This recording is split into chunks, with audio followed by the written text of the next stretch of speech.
સુરત શહેરના કાપોદ્રા પોલીસ સ્ટેશનમાં પોક્સો હેઠળ ભોગ બનનાર તથા નાસ્તા પડતા આરોપીને ઝડપી પાડતી નાસ્તા પડતા સ્કોડ મહુવા ડિવિઝન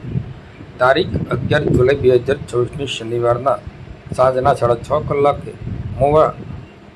ડિવિઝન ખાતેથી મળતી માહિતી મુજબ વાત કરીએ તો મહુવા ડિવિઝન નાસ્તા પડતા સ્કોડને મળેલી બાતમીના આધારે સુરત શહેરના કાપોદ્રા પોલીસ સ્ટેશનમાં ભારતીય ન્યાય સંહિતાની કલમ નંબર 137/2 મુજબના ગુનાના કામે નાસ્તા પડતા પકડવાનો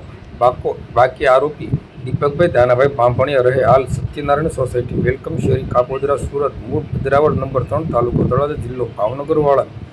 મહુવા ખાતેથી બાતમીદાર દ્વારા મળેલ હકીકત આધારે પકડી પાડવામાં સફળતા મળેલ છે અને વધુ તપાસ કાર્યવાહી માટે સુરત શહેરના કાપોદ્રા પોલીસ સ્ટેશનને જાણ કરી સોંપી આપવામાં આવેલ છે। આ કામગીરીમાં નાયબ પોલીસ અધિક્ષક શ્રી રીમાબાઈ ઝાલાની સૂચના અને માર્ગદર્શન મુજબ એએસઆઈ જે.આર. આહિર તથા પોલીસ કોન્સ્ટેબલ બનીશંકભાઈ મોરી તથા પોલીસ કોન્સ્ટેબલ કાળુભાઈ ચોપડા જોડાયા હતા।